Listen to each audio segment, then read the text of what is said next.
Good morning, Feast Robinsons Las Piñas!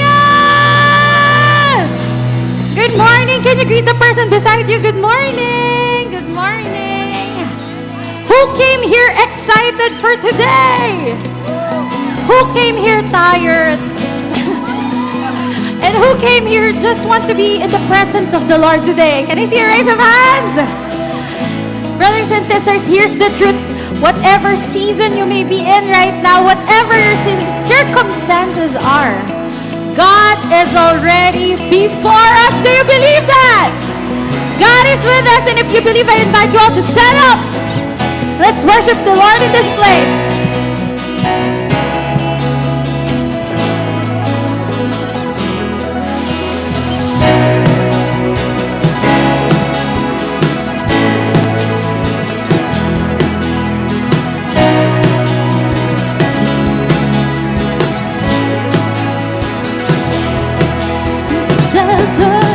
Into darkness, God, you lead me through the night.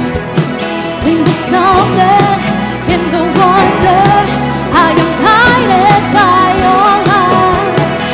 You go before my every way. I'm not afraid, so I will say, you're with me, God. In every breath, in every step.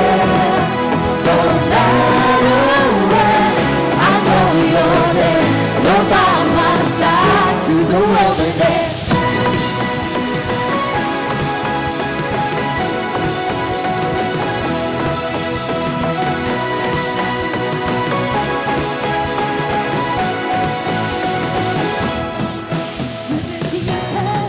And the fathers, I will follow where you go. You are faithful, I can trust you. God, I know you won't let go. Go before my every way. I'm not afraid, so I will say, you're with me, God, in every breath, in every step. No matter where, I know you're there. You're by my side through the wilderness.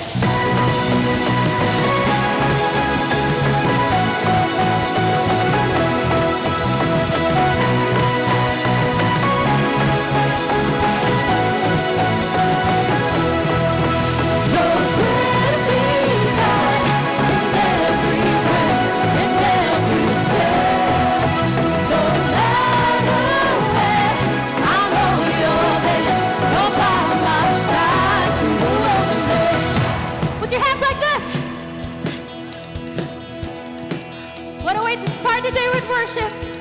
Thank you, Jesus.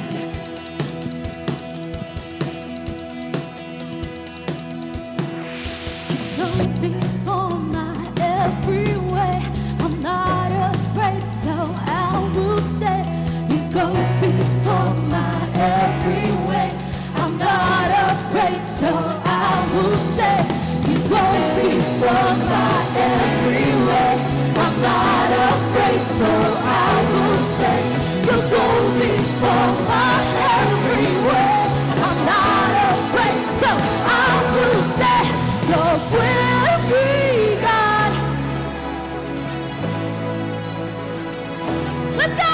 No matter where, I know you're there. You're by my side. You're with me, God, in every breath, in every step. No matter where, I know you're there.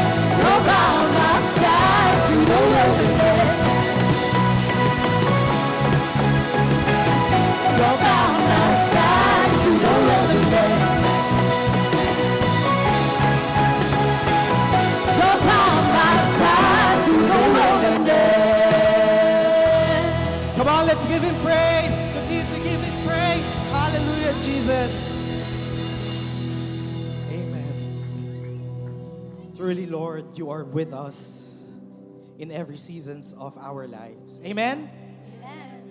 And I just want to share to you our journey, me and my wife's journey for the past week. Last week, we attended the Lux Couples Retreat. Meron ba dito nag-attend ng Lux Couples Retreat last week? Yan, wala. Baka second session sila. And I remember that 4 years ago, people were inviting us, people from our here at the feast, couples ministry, inviting us to attend the retreat. And 4 years ago, lagi namin sinasabi ng wife namin, ay, hindi pa po muna siguro kami attend kasi bagong kasal pa lang naman kami, wala pa naman kaming matinding pinag-aawayan, baka wala pa kaming ma-absorb doon na pag-uusapan, hindi pa kami makarelate. And guess what? Ask me what? 4 years up until last year or recently, we had a small fight and even big fights sometimes every week. Our marriage is not perfect. And tanda ko noon pag nag-aaway kami ng wife ko is I always ask the Lord, Lord, what is wrong with me? O kaya naman minsan I tell myself, Miguel, ano ba yan? Paulit-ulit na lang yung pinag-aawayan nyo ng misis mo. Paulit-ulit na lang yung rason. And every time mag-aaway kami ng wife ko, ang lagi kong prayer kay Lord, Lord, help us fix our marriage. Transform me, Lord. And when we attended last week's couples retreat, I realized that all this time, God's been pursuing our marriage. He's been with us. He's been using other people around us to help us with our marriage. I realized that our marriage is not just the two of us working together, but us and with God. He is the same God who's been following us, pursuing us. When we said yes to each other, He's the same God who is with us, following us. When we had our big and small fights, He's the same God who is with us today and in every seasons of our lives. Why am I sharing this to you, brothers and sisters? Maybe you are in the same season wherein you've been asking God, praying to God, Lord, help me. I am waiting. But here's the truth. The Lord is with you. Amen?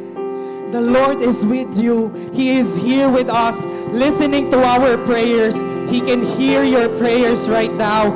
And so I invite you, just open your hearts to Him. Baka kasi dahil di mo siya naririnig, baka iba yung gusto mong output ng prayers mo, but He is with you. He is in this place. So let's just open our hearts to Him. Listen to Him. Listen to His words. And let's continue to surrender all our worries and burdens to the Lord. As we pray in the name of the Father, and of the Son, and of the Holy Spirit. Amen. Let's continue to be in the presence of our Lord.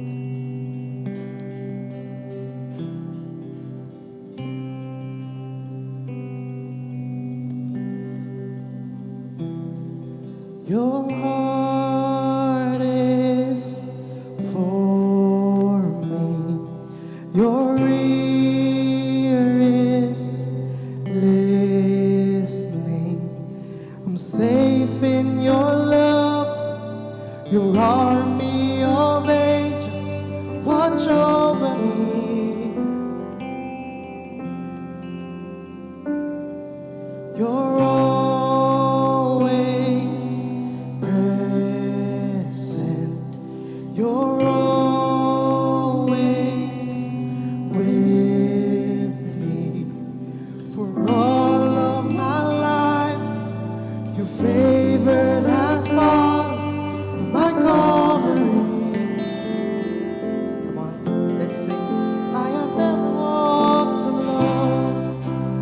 never been abandoned. You are my inheritance. You are my strength and shield, and I have confidence. You go before me. You're my deliverer. I know I never walk alone. If you want to surrender everything to God, can I invite you to raise our hands? You're always faithful. You're strong and able. I'm lifting my head. In you I find help. You're my providence. Oh, I never walked alone. Never been abandoned. You are my inheritance. You are my strength and shield, and I have confidence. You go before me. You're my deliverer. I know I never walk alone. Oh, we are not alone.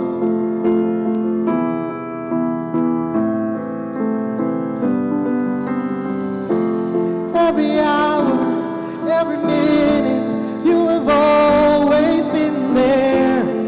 You are faithful, and you always will be.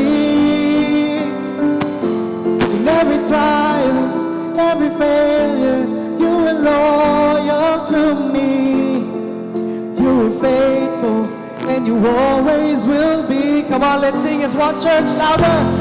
Every hour, every minute, you have always been there. You were faithful, and you always will be. Oh, He is faithful.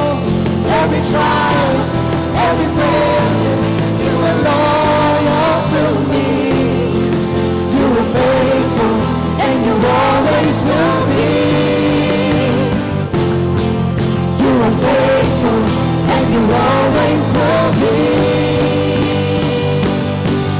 I have never walked alone, never been abandoned. You are my inheritance. You are my strength and shield, and I have confidence. You go before me. You're my deliverer. I know I never walk alone. I've never been abandoned. You are my inheritance. You are my strength and shield, and I have confidence. You go before me. You're my deliverer. I know I never walk. Every hour, every minute, you have always been us. You are faithful, and you always will be. Every time, every failure, you are loyal to me. You are faithful, and you always will be. Come on, let's declare. You are faithful, and you always will be. One more time, let's sing. You are faithful, and you always will be.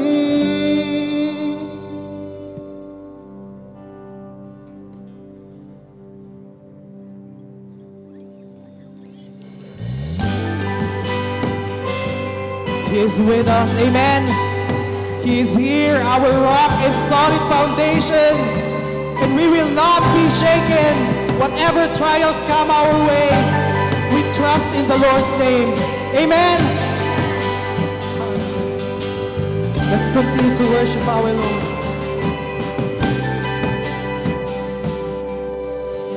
In times of need and plenty, moments of joy and mourning, I'm never forgotten, never forsaken.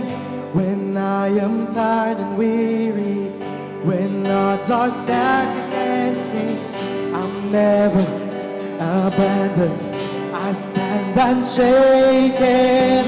Though storms may come and winds may blow, I know this rock will hold. Christ is my rock, my living hope. I stand on Him alone. No other ground will I belong, but Jesus Christ, the cornerstone.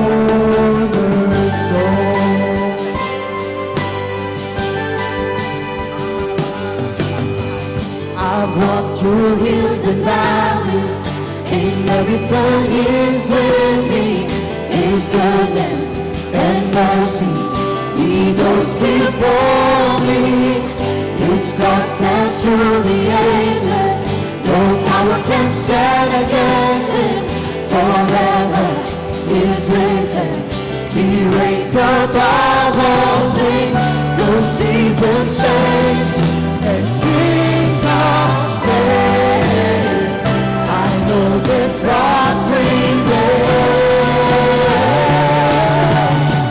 Christ is my rock, my living hope. I stand on Him alone.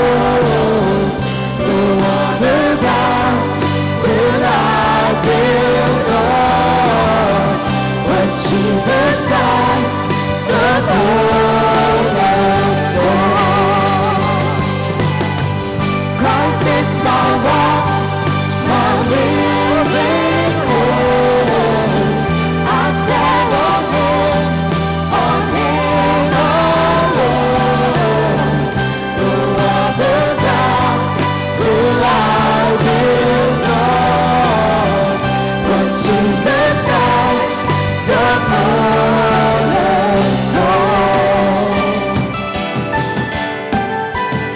Come on, He's an unshakable God.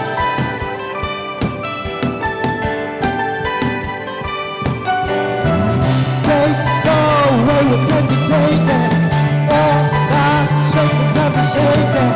I stand on solid rock, on firm foundation.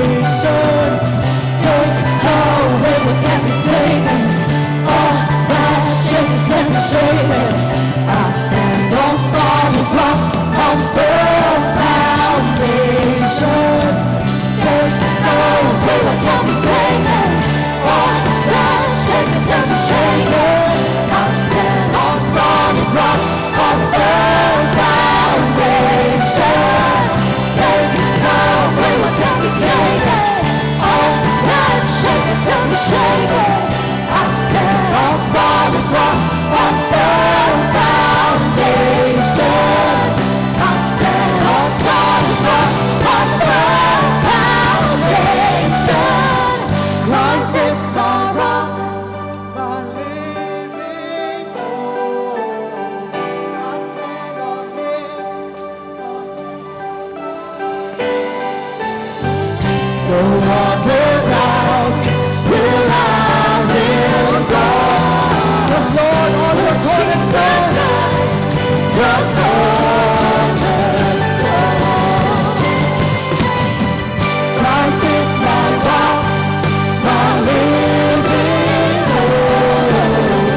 Even if I stand on a wobbly ground, in a not so stable situation of my life, I can stand firm. I can stand strong in faith because you, Jesus, is the rock on which I stand.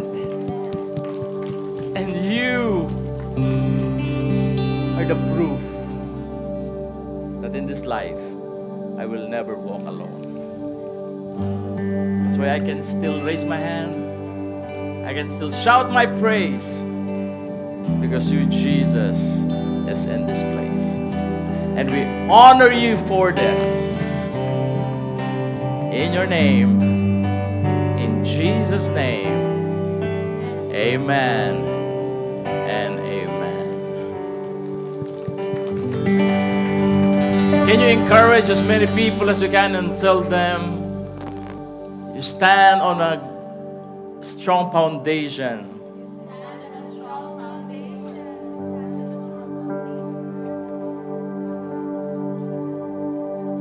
And how many of you are happy to be here today? Can I see a raise of hand? Yeah. Can you make some noise?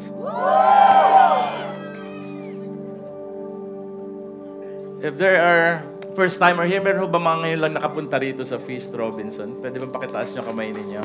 Ayan, meron. Pakibati nyo naman sila. Sabi nyo, welcome. This is your home now. At the end of our gathering, we'd like to invite you to please go to the lobby. We have something for you. And we want to know more about you. Tapos palakpakan din natin yung mga nag-invite sa kanila. Thank you.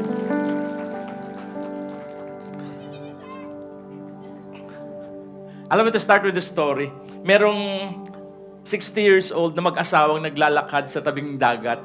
And meron silang nakitang isang lampara. So they got the lamp, they cleaned the lamp, at bigla na lumabas yung, sino?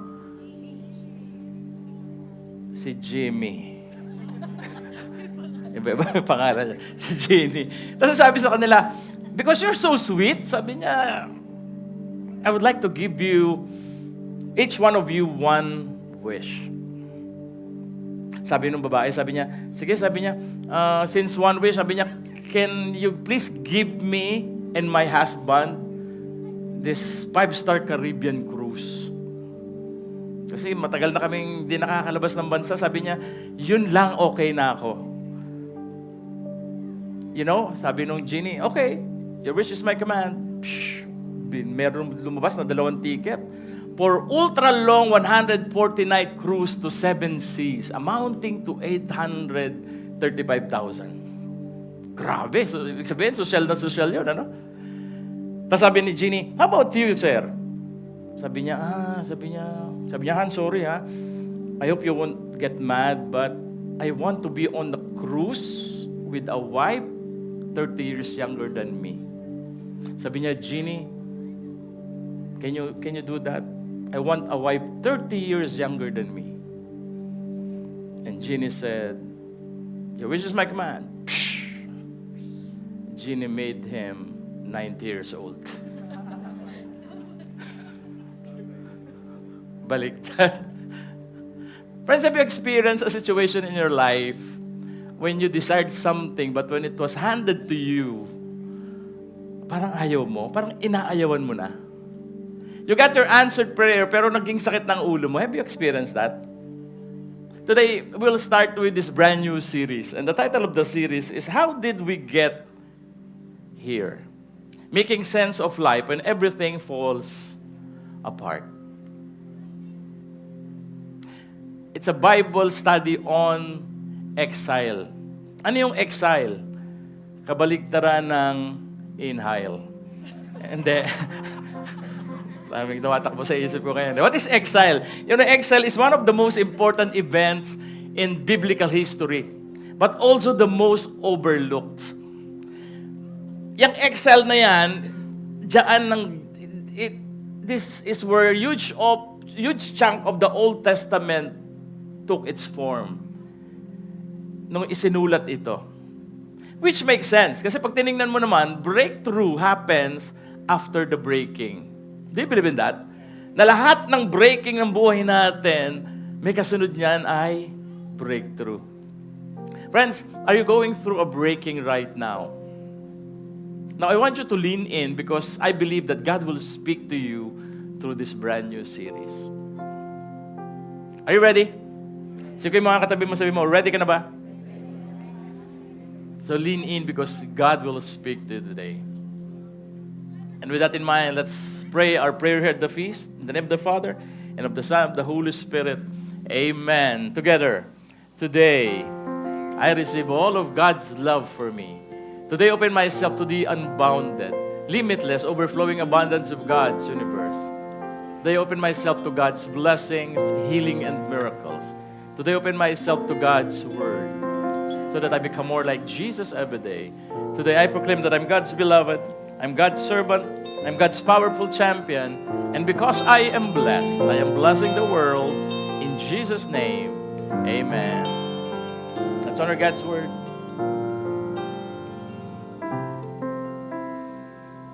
Thy word is the lamp unto my feet and the light unto my path. Before I read our main reading for today, I want you to look for a partner. Kahit ang katabi mo na lang. No? Pwede kayong dalawa or tatlo. Dalawa na lang pala, dalawa. And I'll give you 2 minutes. Ito yung gusto kong gawin ninyo. I want you to share your favorite Bible verse to that person. Okay? 1 minute each. Favorite Bible verse. Tapos sabihin mo kung bakit. No? May kali lang. Okay? May ka-partner na lahat? Sige nga, sabihin mo nga, hawakan mo kamay nung katabi mo, sabihin mo, partner ko to. Okay? Sige, go. 1 minute each. Time starts now.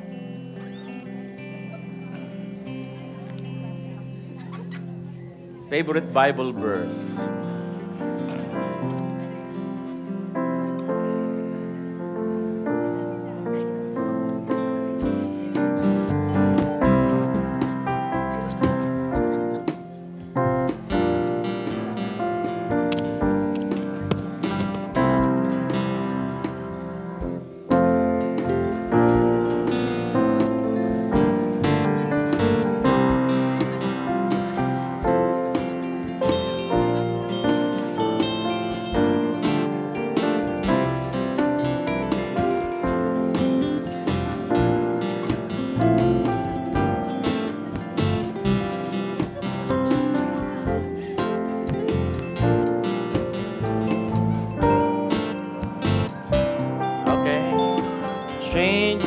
Partner.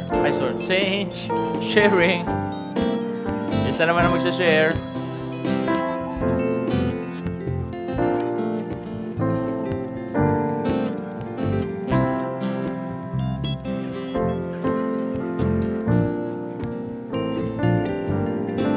Okay? Finished? Sige, sabihin mo rin sa kapartner mo, thank you for sharing your favorite verse. Isang CLE teacher, tinanong niya yung mga estudyante niya on their favorite verse para malaman kung anong religion sila. And he asked the first student, sabi niya, what's your favorite verse? Sabi niya, John 3:5. Unless man is born again, you cannot enter the kingdom of God. Born again ka. Sabi niya, how about you? Sabi niya, Romans 16:16. Magbatean kayo ng may halik sa pisngi para malaman na kayo iglesia ni Kristo. Iglesia ka. And then the other guy, how about you? What's your favorite Bible verse? And the guy said, Mama, anong Bible? Katoliko ka. Huh? Will you agree with me that the all-time favorite verse of almost everyone is John 3:16? Ano yung John 3:16? For God so loved the world that He gave His only begotten Son. And the second runner-up, most people, is itong reading natin. Jeremiah 29:11. For I know the plans I have for you, declares the Lord. Plans to prosper you and not to harm you.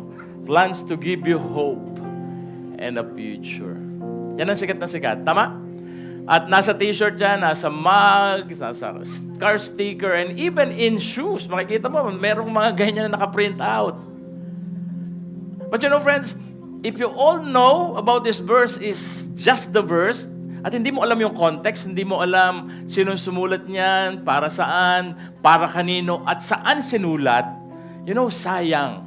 Because you will miss out knowing God's mind in prospering His people.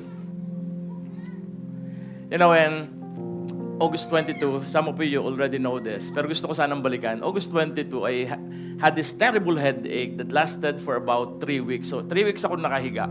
So, we went to a neurologist and sabi niya mag-MRI test ka. So, I did. Pagdala sa kanya ng resulta, sabi niya, I've noticed meron pala kayong tumor. Tapos pinakita namin, sabi niya, wala ka ba ibang MRI? So, I showed him her the MRI. Sabi niya, sir, meron ka na pala nitong tumor na ito nung 2020 pa.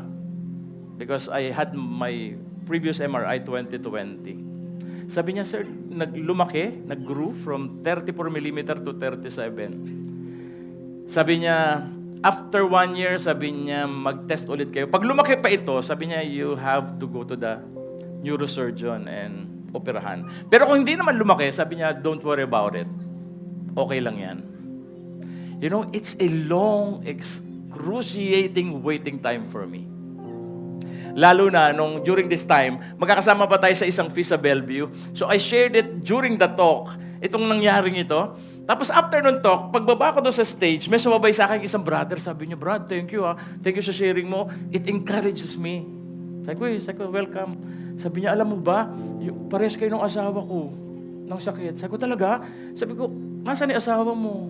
Brad, patay na siya. Sige, nilayuan ko talaga eh.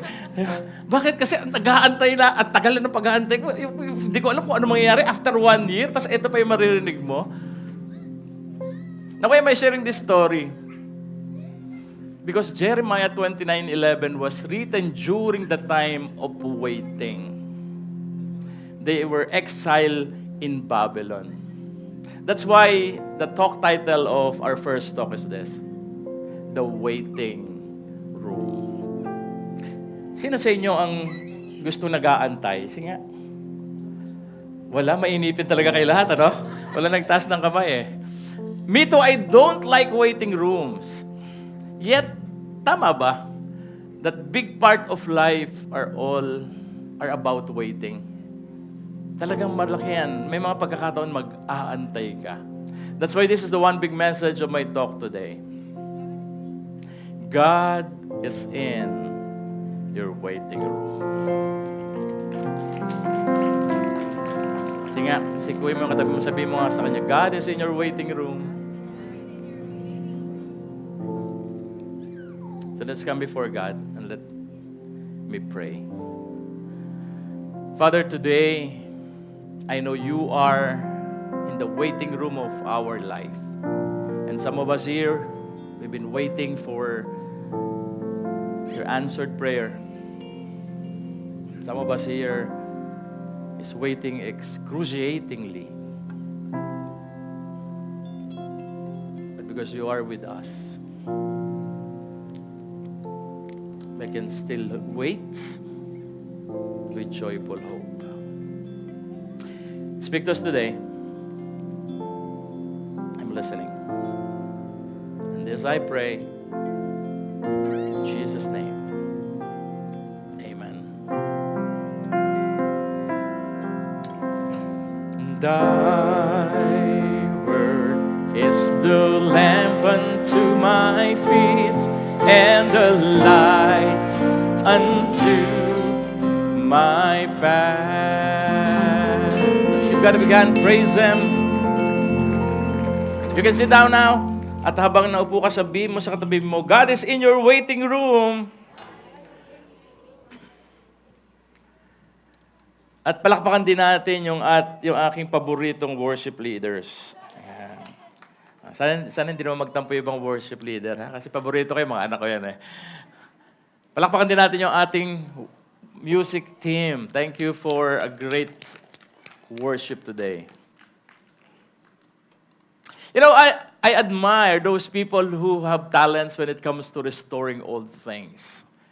Yung, alam mo yon, yung luma, tas nagagawa nilang bago. That's why, may isa ako napanood, American Restoration sa History Channel.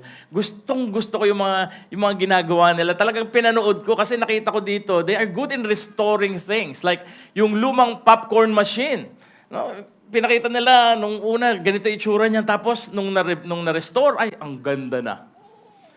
And also yung old coffee grinder. No? Talagang may mga kalawang. Tapos nung na-restore, ayan, ang gandang lumabas. Tapos yung vintage car, ganun din. Yung lumang vintage car na talagang may mga kalawang, wala na yung mga ilaw. After restoration, ang gandang sasakyan.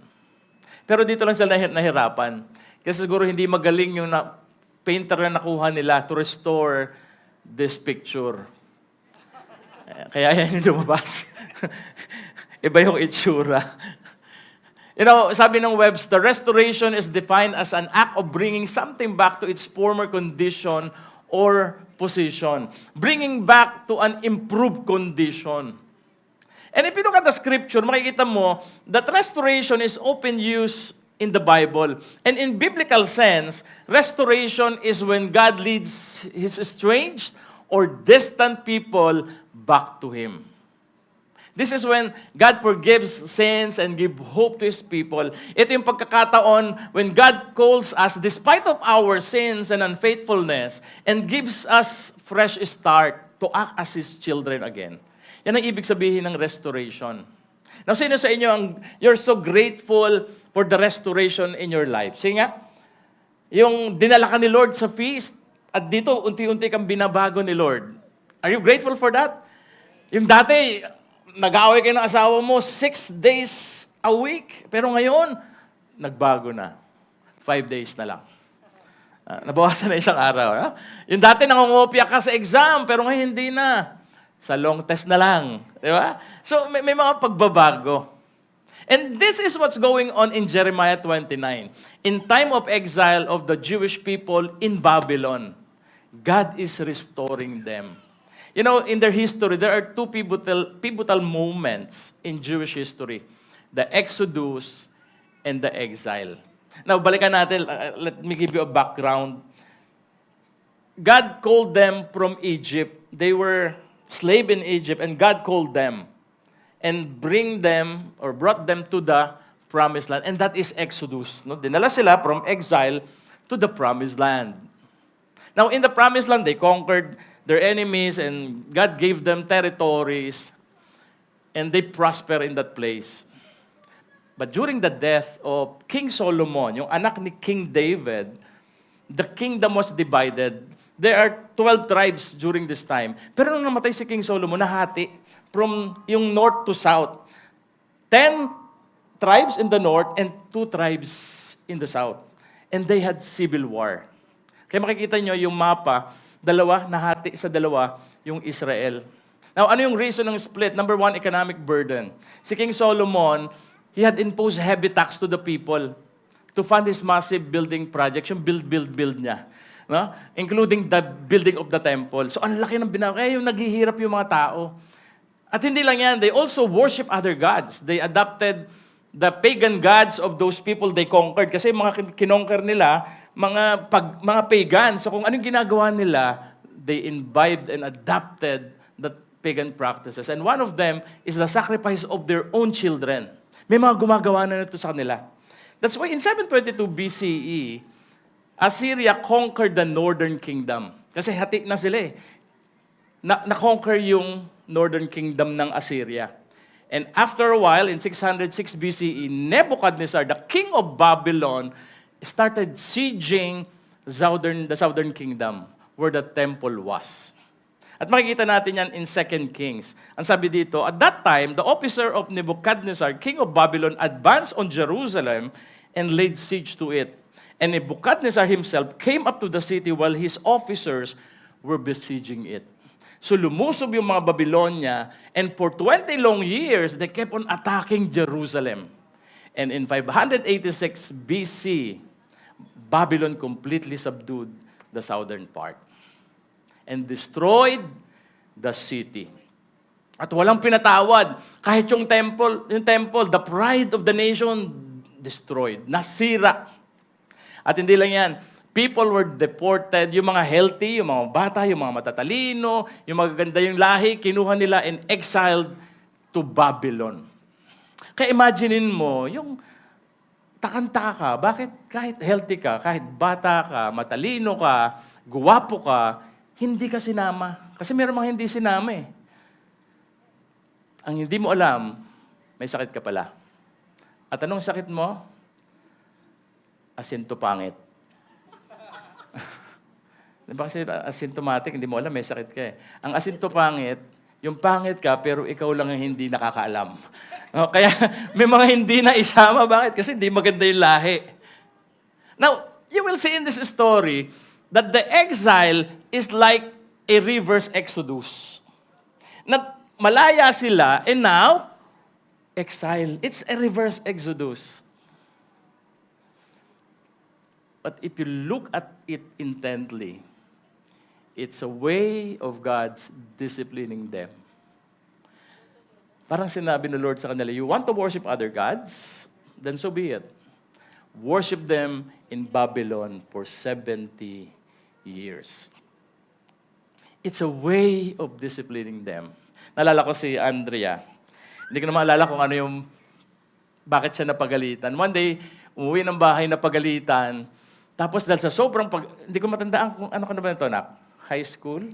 Siguro mga first year, second year high school, no? So pinagalitan, tapos naglayas. Naglayas. Yung biglaan na lang umalis. So biro mo naglayas, tapos mamukat-mukat kami, doon lang naman sa kapitbahay. No? Tapos may dala pang snacks, no? yung naglayas. So nung malaman ko, alam mo talagang pinuntahan ko siya kung nasaan siya. And then I drag her doon sa bahay ng lola niya sa Muntinlupa. Dinala ko siya doon. Tapos umalis na ako. Pero alam mo, kahit umalis na ako doon, yung nanay ko, secretly kinausap ko, sabi ko, ma, ito yung pera. No, matakaw yan, so bahala ka na pag humingi ng snacks.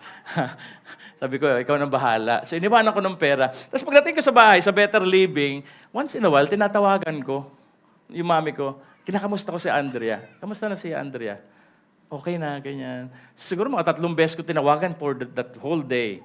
Tapos nung umaga, kinaumagahan, when I called her up again, sabi ko, kamusta na si Andrea? Sabi niya, mukhang okay na anak. Pwede mo na sunduin. Mukhang natuto na. Alam mo ko, sabi ko, no way. No way kung patatagalin to. Sinundo ko agad. No? Sinundo ko agad. Tapos, dinala ko sa bahay. Friends, look at me. The exile was not a punishment. It was a permission.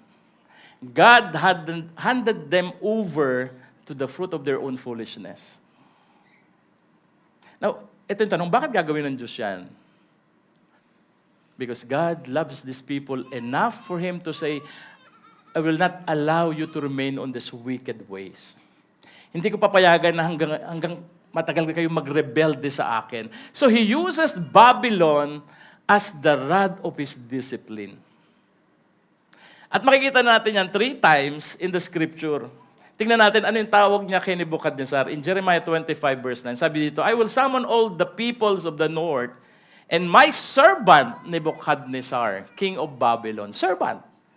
What else? In Jeremiah 27, now I will give you all your countries into the hands of my servant Nebuchadnezzar, king of Babylon. Also in Jeremiah 43, this is what the Lord Almighty, the God of Israel says, I will send for my servant Nebuchadnezzar, king of Babylon, and I will set his throne over these stones I have buried here.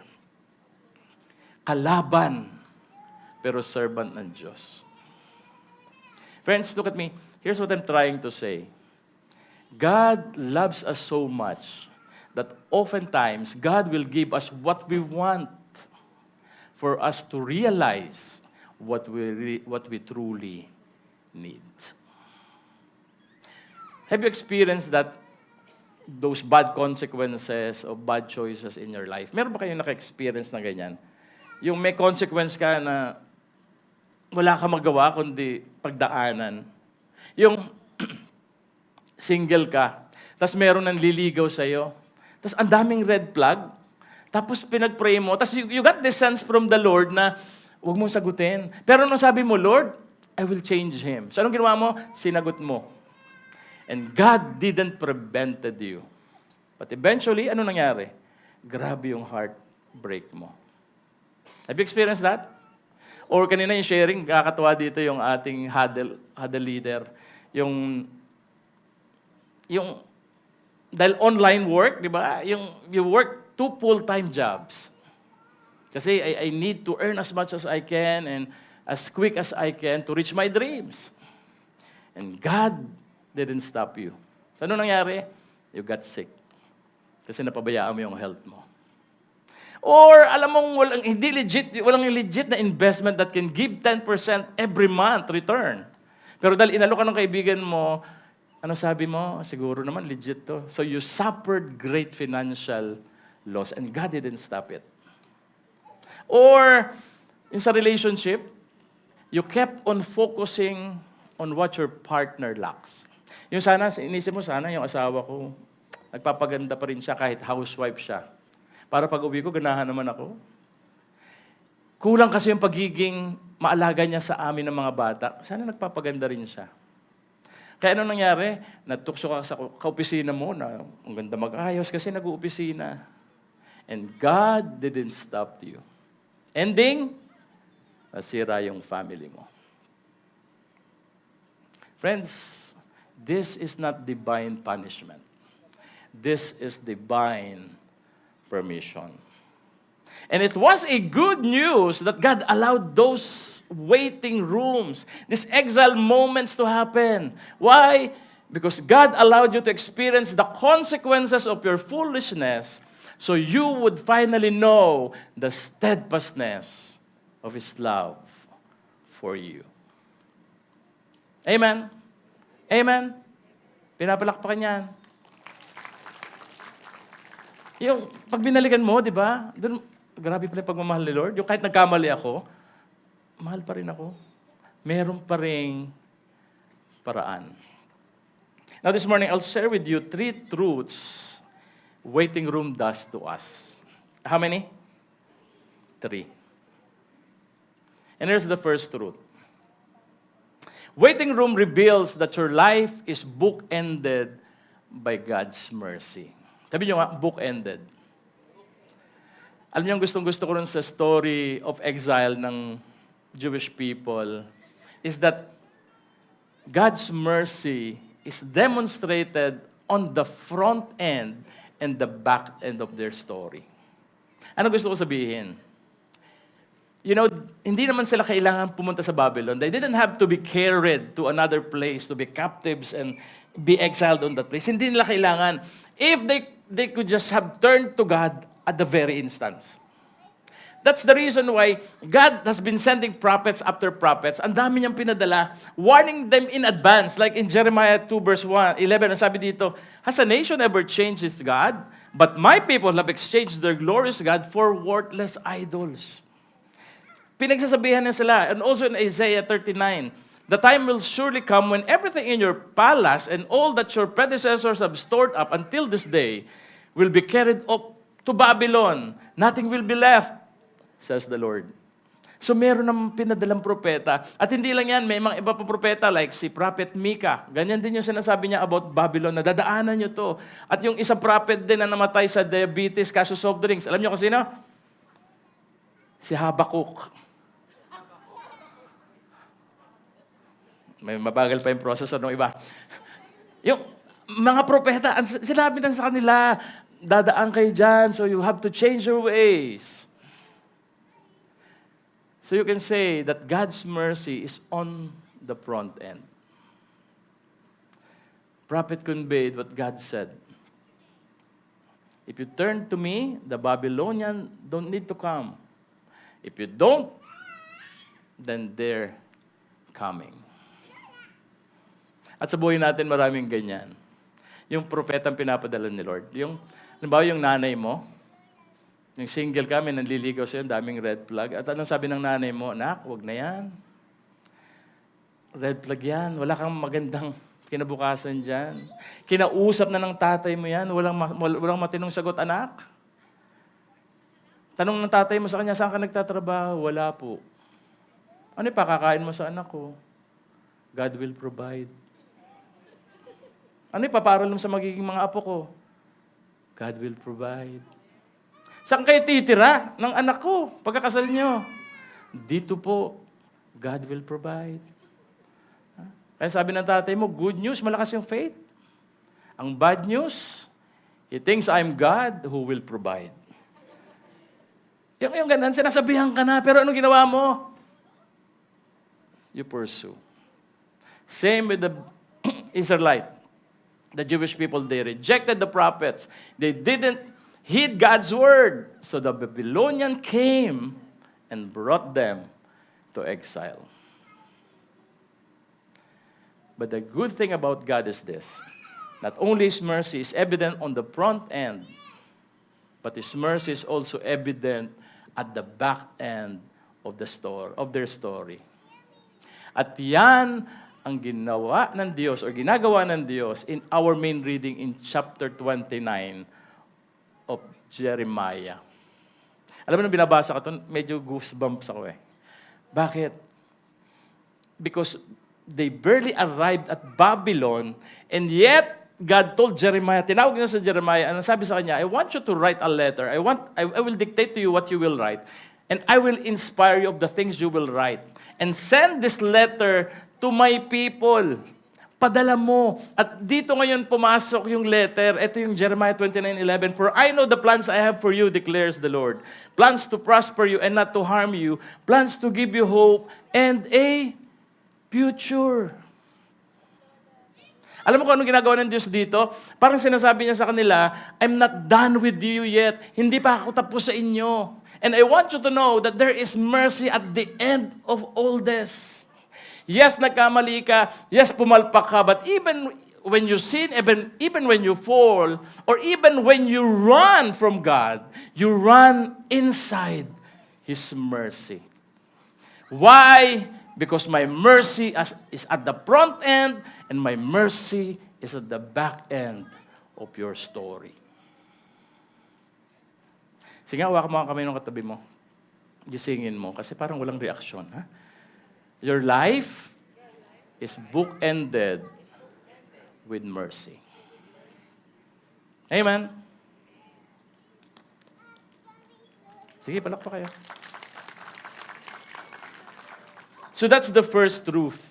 Waiting room revealed that your life is bookended by God's mercy. And the second truth is this. Waiting room reveal God is mindful of you. Alam niyo, pag tinignan niyo yung literal translation ng Hebrew text of our main reading, Jeremiah 29:11, it literally translated as this. For I know the thoughts which I am thinking toward you. Yan yung literal na translation. Kaya lang maraming mga translation, like the one that we use, the NLT, medyo iba yung nakalagay doon. Pero ito yung original translation niya. For I know the thoughts which I am thinking towards you. Parang gusto niya sabihin that God thinks about us. You know, it's a super simplistic thing to say. But I want this to sink in a little bit. The people of God has rebelled against Him. They're stubborn and sinful people. And yet, God still wants them to know, hindi kita nakakalimutan. You are always on my mind.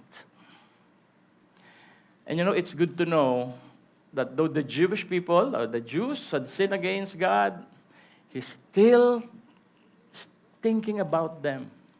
He had not forsaken them. He had plans for them. At ano yung plano niya?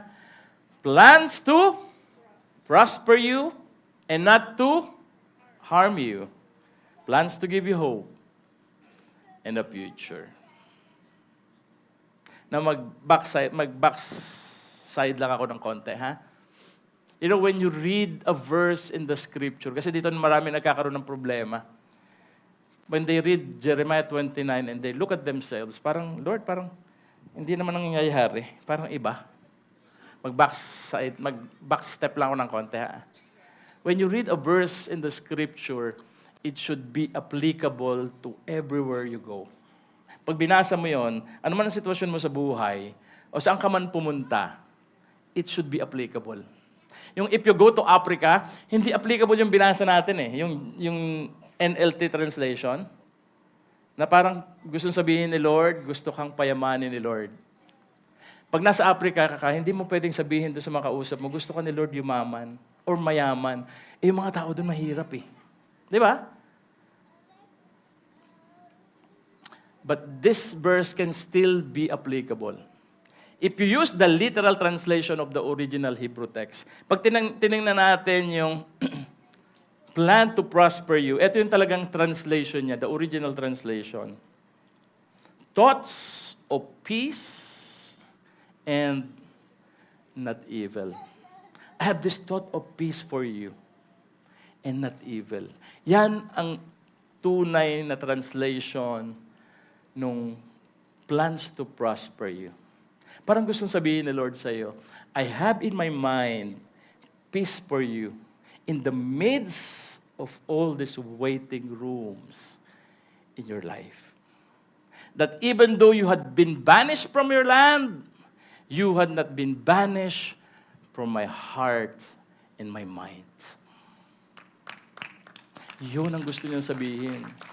At hindi para payamanin ka, kundi kapayapaan sa oras na ikaw ay mariwasa or anong kabaliktaran ng mariwasa? Salat. Thoughts of peace for you. Friends, God still loves them. Thought about them, has a plan for them, and is concerned about them. At minsan, yan yung nahihirapan tayong paniwalaan. Nahihirapan tayong paniwalaan. Because the nearest comparison of God's faithful love is the fickle love of the people near us. Tama ba? Like yung tatay mo, iniwan kayo. So therefore, God, in your mind, can leave us as well when there's inconvenience. Yung nanay mo, pag nagkamali ka, yung alam mo, mukhang kailangan isugod sa therapist. Kasi may anger management issue. Yung parang ganyan. Kaya minsan di ba sumagi sa isip niyo to? Ito, napag-isip din ako dito eh. Sabi dito, bakit kapag hinahatak mo yung mga damit sa hanger, ang bilis maputol? Pero kapag hinahataw sa iyo ng nanay mo, ang tibay. Di ba? Di ba? Oo nga, no? Yung, ang bilis masira pag hinahatak mo, pero pag pinalo sa iyo, parang hindi napuputol. Friends, now listen. You are here. And today you might feel far from God because, alam mo yun, you've sinned against Him. And you know you're not right with God. You know you're not in good place with Him because of your failures. I want you to know this. You are still close to His heart and constant in His thought. He still thinks of you. He has wonderful thoughts towards you. You are still near and dear to the heart of God. Yes, God never loves our sin. Totoo yun. In fact, God doesn't want us to continue in our sin. And yet, still He loves you. And He separates what we do from who we are. Yung pagkakamali mo, hinihiwalay niyo yung pagkatao mo doon. And He loves us enough that He won't abandon us. He sticks closer than a parent, and He'll never leave us or abandon us.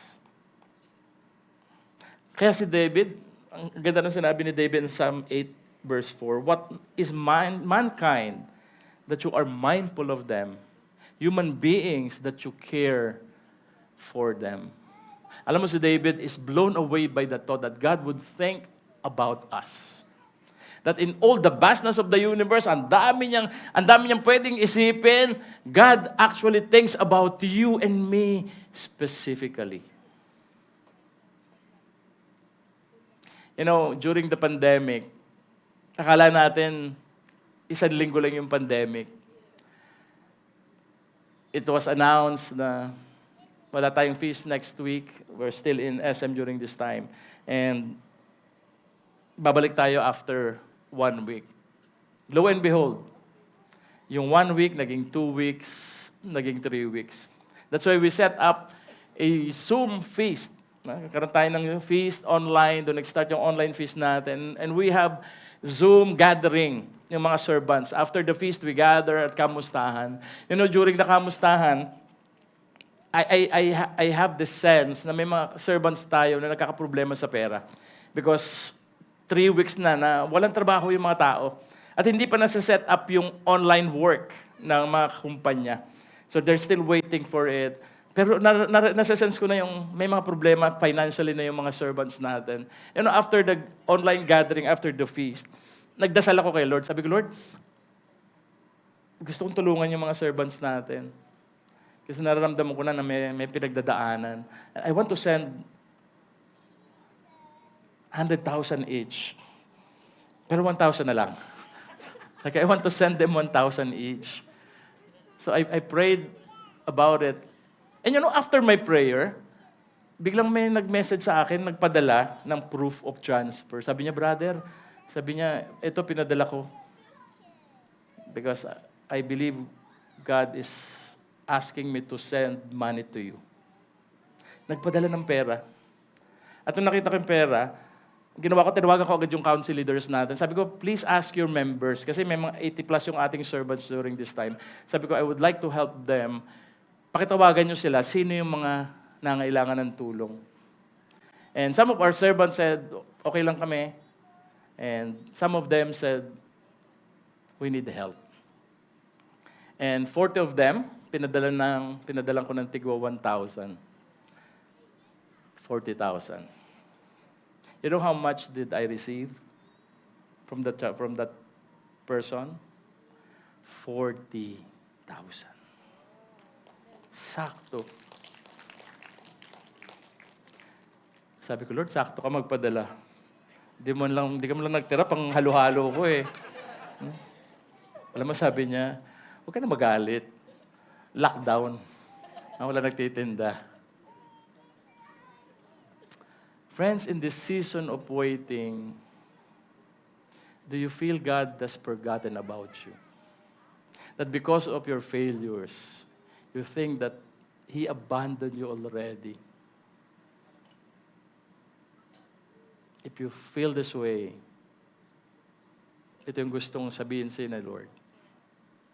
Meron siyang kantang inilaan para sa'yo.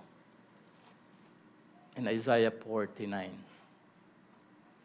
Hindi kita malilimutan, hindi kita pababayaan, nakaukit magpakailanman, sa aking palad ang iyong pangalan.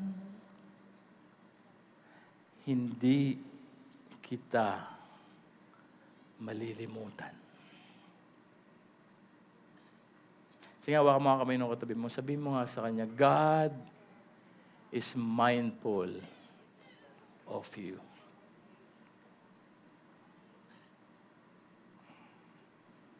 And here's the third truth. I invite you to stand.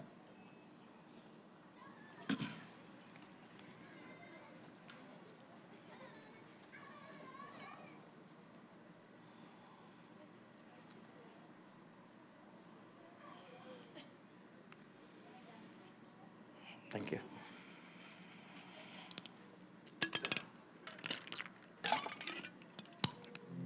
May isang taxi driver na nakapagsakay ng isang Hapon. As they passed by the Skyway, tinanong siya nung driver. Sabi niya, how long does that bridge constructed? Skyway. And the driver said, I think 25 years. And the Japanese said, oh, so slow. In Japan, bridge like that, 10 years. Then, tuloy lang sila nag-drive. Pagdating doon sa may EDSA, nakita yung MRT. Sabi niya, what's that? That's Metro Rail Transit. How long is the construction? I think 4 years. Sabi nung Hapon, so long? Japan? 2 years. So fast. Medyo mayabang. Pagdating doon sa Makati, sa Glorieta, nagpababa. And then he asked the driver, sabi niya, how much is the fare? And the driver said, 3,000. What?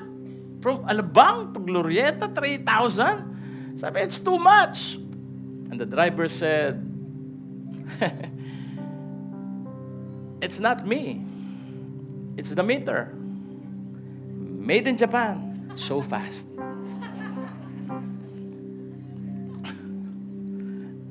Friends, here's the third truth. Waiting room reveal God has the last say.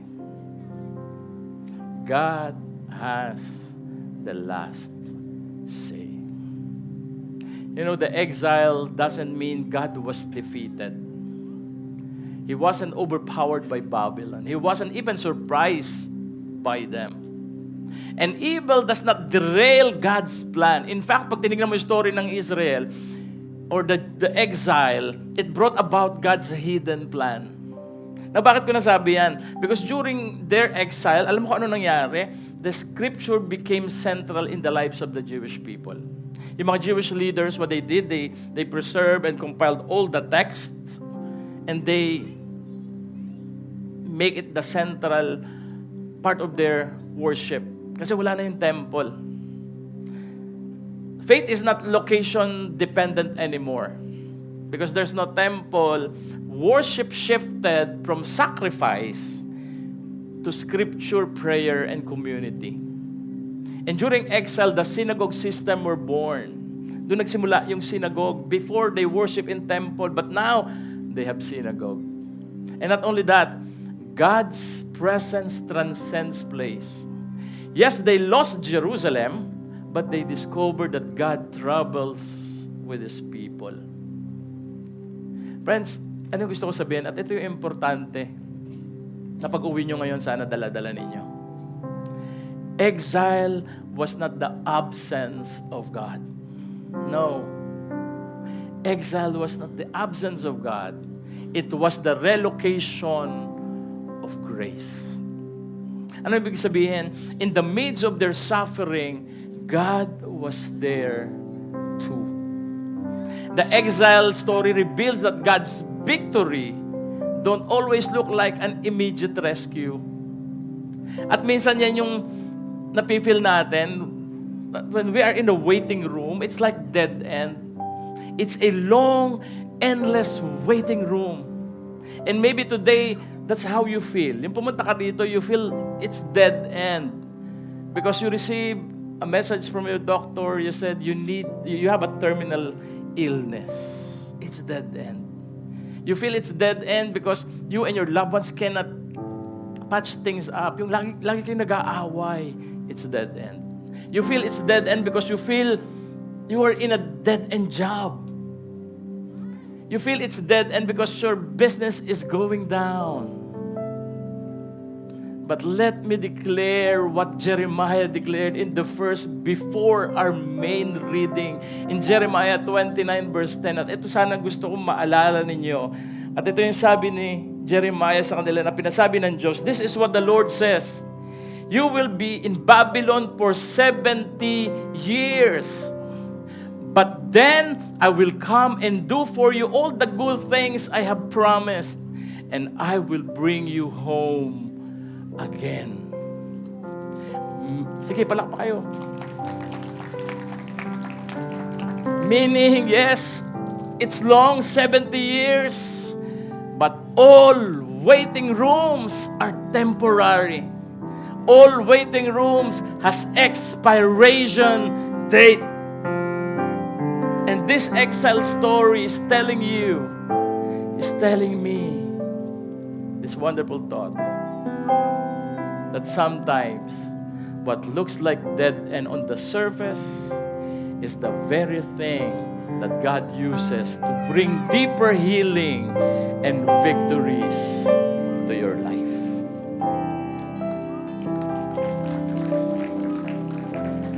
So friends, believe that this will not end in exile. This will not end in waiting room. This will not end here. Because God will meet you in your Babylon. He will meet you in your battles. He will meet you in your dead-end circumstances. Why? Because He transcends time and space, and that you are not alone, because God is in your waiting room. God is in your Babylon. God is in your circumstances. He is with you. This will not end in Babylon. Because God is walking with you and waiting with you. And one day, His promise, He will bring you to His promised land. As Father, we thank You today for Your words. We thank You for reminding us that in this waiting room, in this Babylon that we are in, this will not end here. Because You are with us. And thank You for giving us this courage to wait in joyful hope, to wait in expectation. Because You are with us. And that we are never alone. And this we thank You for. Jesus' name. In Jesus' name. In Jesus' name. Amen. Amen. Let's worship Him. Let's declare that we are not alone, that God is with us. Every minute You have always been there. You are faithful and You always will be. Every trial, every failure, You are loyal to me. You are faithful and You always will be. Every hour, every minute, You have always been there. You are faithful and You always will be. Every trial, every failure, You are loyal to me. You are faithful and You always will be. You are faithful and You always will be. I have never walked alone, never been abandoned. You are my inheritance. You are my strength and shield, and I have confidence. You go before me. You're my deliverer. I know I'll never walk alone. I've never been abandoned. You are my inheritance. You are my strength and shield, and I have confidence. You go before me. You're my deliverer. I know I'll never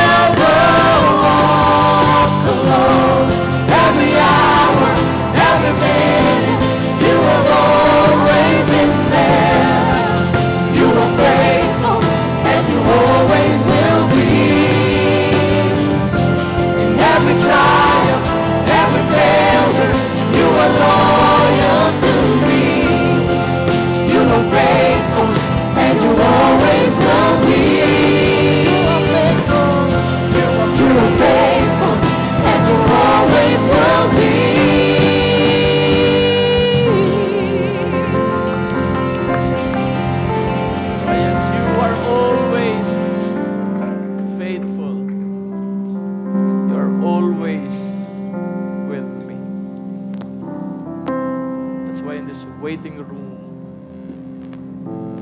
we will wait in joyful hope. Dahil kailanman, hindi mo ako pinag-isa. Sinasamahan mo ako. And this I thank you for. In Jesus' name, amen.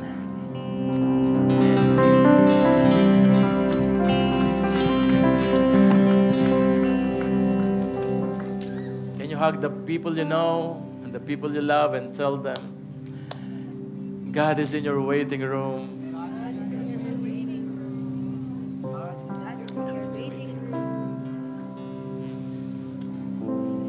Were you blessed joining us today? Yes. Pwede bang palakpakan natin ating Panginoon? Thank you.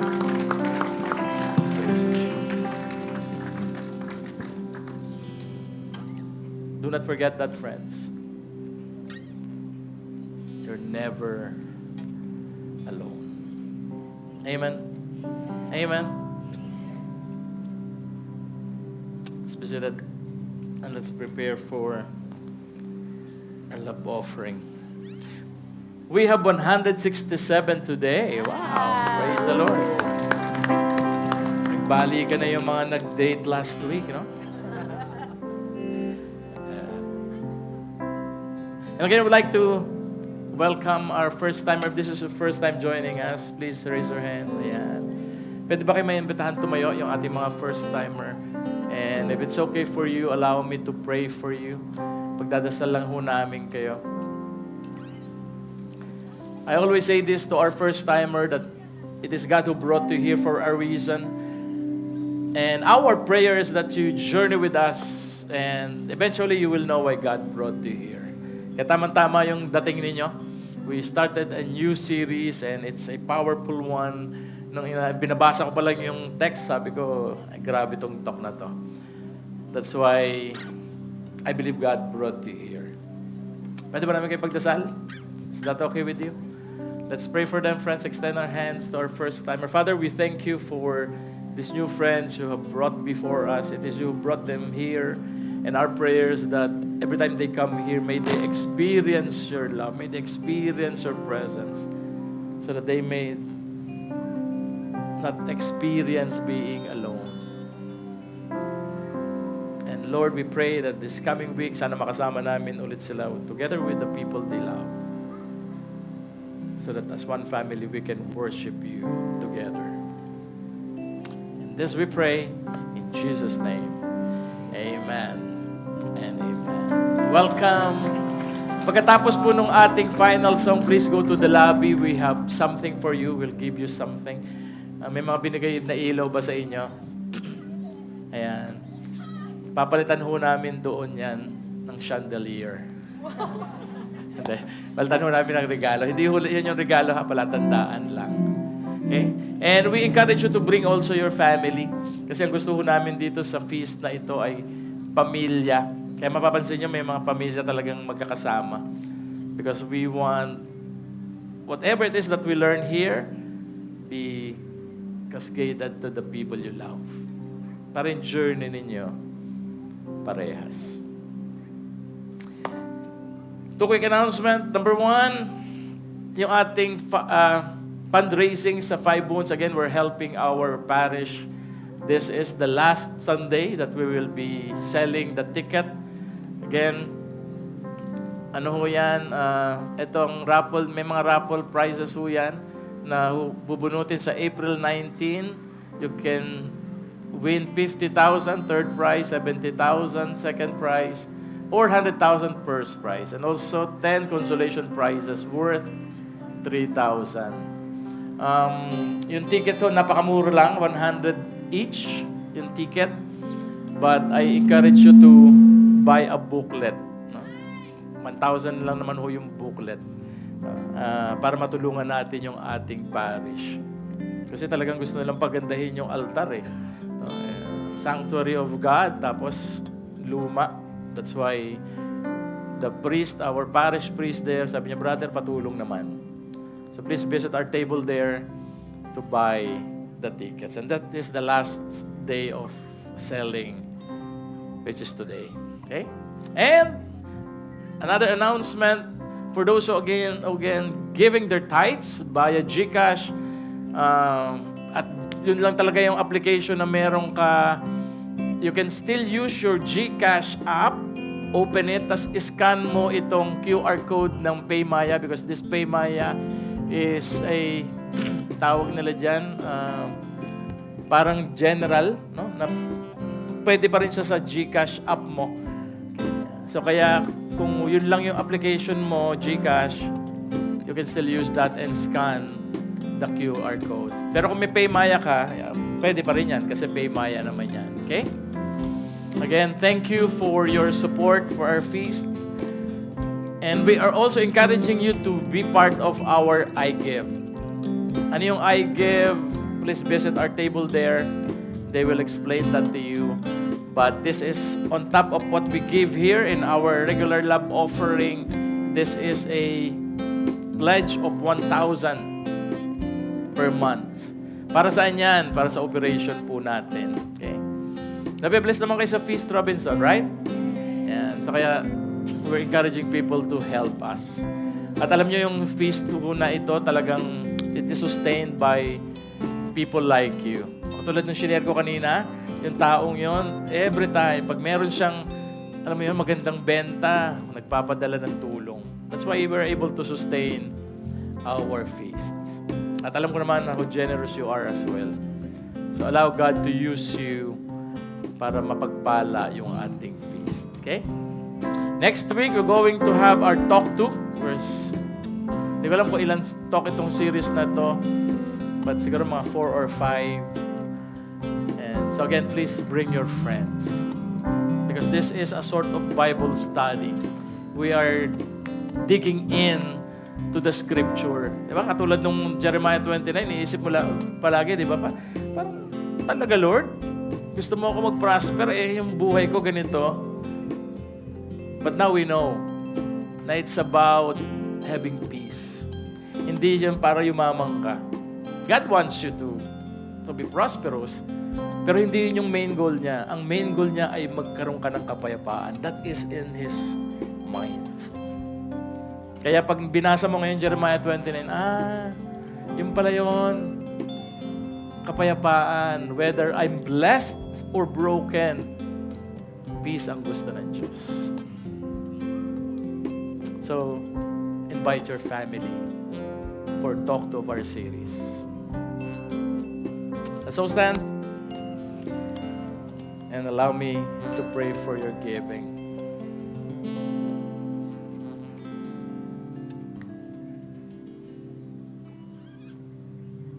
Jerome, LO envelope, please.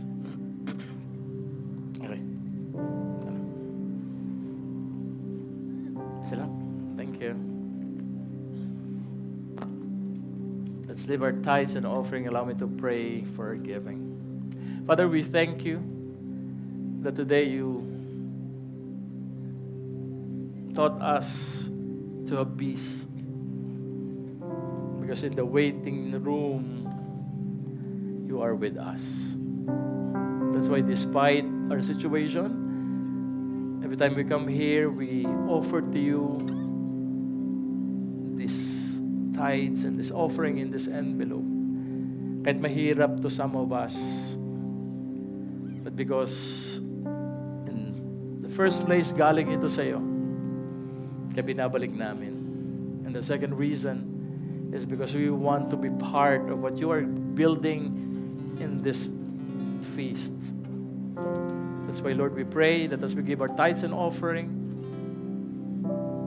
you bless this, you multiply this, and use this so that your work, your love will continue to flow in this room. And Father, I lift up to you my friends as they give their tithes and offering. This coming week, Lord, open doors of provisions for them. Alam mo yung mga panalangin nila. Alam mo yung mga sitwasyon nila. This coming week, Lord, surprise them. Salubungin mo sila ng pagpapala. And answer their prayers. Those who are in need of healing, I pray for healing, Lord, to be upon them. Those who have problems in the relationship, strengthen them. Those looking for a one true love, sana matagpuan nila una sa'yo at pangalawa doon sa taong ibibigay mo sa kanila. Bless also my friends who are looking for job. Surprise them with the job you want them to be of service to you. Whatever it is that they need, shower them. And this we pray in Jesus' name. Amen and amen. Come, friends, with joy, with smile, let's give our tithes and offering to Jesus. And see you next Sunday. Have a great Sunday, everyone. God bless you.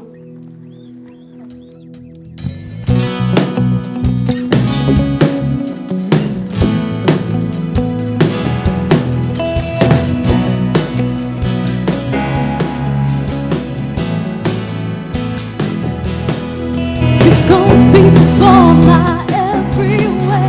I'm not afraid, so I will say, you go before my every way.